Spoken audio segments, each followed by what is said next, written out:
হাতে আছে ডিগ্রি কিন্তু নেই চাকরি। দেশে দিনকে দিন বেড়েই চলেছে শিক্ষিত বেকারের পরিমাণ। শিক্ষিত বেকারত্বের রেকর্ড দেশে, কিন্তু একটা কথা ভেবে দেখেছেন কি কেন দেশ জুড়ে হতাশা বাড়ছে? ইতিহাসে সর্বোচ্চ শিক্ষিত বেকার যুব। ভারতের যুব প্রজন্মের বাস্তবতা কি?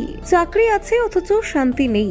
যুব সমাজের মানসিক দুর্দশা একেবারে চোখে পড়ার মতো। কর্মসংস্থান নেই আর মানসিক স্বস্তিও নেই। দেশের যুব প্রজন্মের কাহিনী সত্যি নজিরবিহীন। কেন ভারতের যুব সমাজের স্বপ্ন কুঁড়ে যাচ্ছে? দেখুন, বর্তমান প্রজন্মের যুবকরা এক ধরনের দ্বন্দ্বের মধ্যে দিয়ে যাচ্ছে।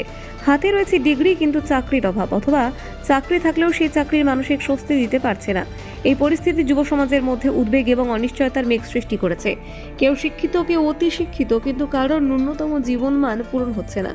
শিক্ষা এবং যোগ্যতার দিক দিয়ে যুব সমাজের সক্ষমতা বাড়লেও অর্থনৈতিক নিরাপত্তার অভাব এই প্রজন্মকে চাপে রেখেছে। শিক্ষিত হলেও তার প্রয়োজনীয় কর্মসংস্থান পাচ্ছে না, আর তারা চাকরি পেলেও সেখান থেকে জীবনধারার জন্য যথেষ্ট আয় হচ্ছে না। ফলে চাকরি থাকলেও মানসিক চাপ কমছে না। ডায়মন্ড হারবারের তৃণমূল সাংসদ অভিষেক বন্দ্যোপাধ্যায় সংসদে শ্রম এবং পরিসংখ্যান মন্ত্রকের কাছে গত 5 বছরে বেকারত্বদের পরিসংখ্যান চেয়েছিলেন। 2019-20 সালে 15 বছর বা তার বেশি বয়সের ব্যক্তিদের মধ্যে বেকারত্বের হার ছিল 4.8%।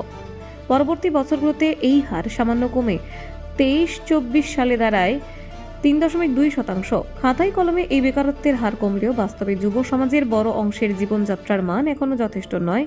অনেকের বেতন যথেষ্ট না হওয়ায় তারা প্রয়োজনীয় চাহিদা পূরণ করতে পারছেন না। অর্থনৈতিক নিরাপত্তার অভাব যুবদের মানসিক চাপ বাড়াচ্ছে। অন্য একটি পরিসংখ্যান দেখায় মাসে 25,000 টাকা বেতন পেলে একজন ব্যক্তি দেশের প্রথম 10% জনগোষ্ঠীতে ধরা হবে। তবে এই বেতনের মাধ্যমে যে সত্যিকারের অর্থে জীবনযাত্রা সহজ হবে তা নিশ্চিত নয়। অনেক যুবকের জন্য এই আয় যথেষ্ট নয়। শিক্ষাগত যোগ্যতার দিক থেকেও সমস্যা দেখা দিচ্ছে। আন্তর্জাতিক শ্রম সংস্থার পরিসংখ্যান অনুযায়ী 2000 সালের ভারতের শিক্ষিত বেকার যুবকদের মধ্যে 35% মাধ্যমিক পাস ছিলেন, কিন্তু 2022 সালে এই সংখ্যা বেড়ে দাঁড়িয়েছে 66%। এটি প্রমাণ করে শিক্ষার মাত্রা বাড়লেও চাকরির সুযোগ সমানভাবে বৃদ্ধি পাচ্ছে না। শিক্ষিত বেকারত্বের এই বৃদ্ধি সমাজের জন্য উদ্বেগের। যুব সমাজ দক্ষ হলেও চাকরির অভাবে তারা নিজস্ব প্রতিভা ব্যবহার করতে পারছেন না। ফলে শিক্ষিতদের মধ্যে হতাশা বাড়ছে। অর্থনৈতিক নিরাপত্তার অভাব যুব সমাজকে প্রভাবিত করেছে।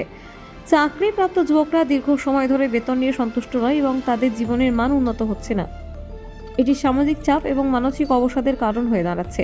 চাকরি না পাওয়া যুবকরা প্রায়শই আত্মনির্ভরতা হারিয়ে ফেলছে। তার আত্মসম্মান ও সামাজিক মর্যাদা নিয়ে দ্বিধায় পড়েছে। এর ফলে যুব সমাজের মনোবল হ্রাস পাচ্ছে। বেকারত্ব কম হলেও চাকরির মান এবং আয়ের পর্যাপ্ততা গুরুত্বপূর্ণ। মাত্র 3.2% বেকারত্ব হলেও অনেকের আয় ন্যূনতম চাহিদা পূরণ করতে পারছে না। ফলে চাকরি থাকলেও মানসিক শান্তি নেই। শিক্ষিত যুব সমাজের বড় অংশ বিদেশে কর্মসংস্থানের দিকে ঝুঁকছে। দেশে যথাযথ সুযোগ না থাকায় তারা অন্য দেশে যাচ্ছেন। এটি দেশের অর্থনৈতিক ও সামাজিক প্রভাব ফেলছে।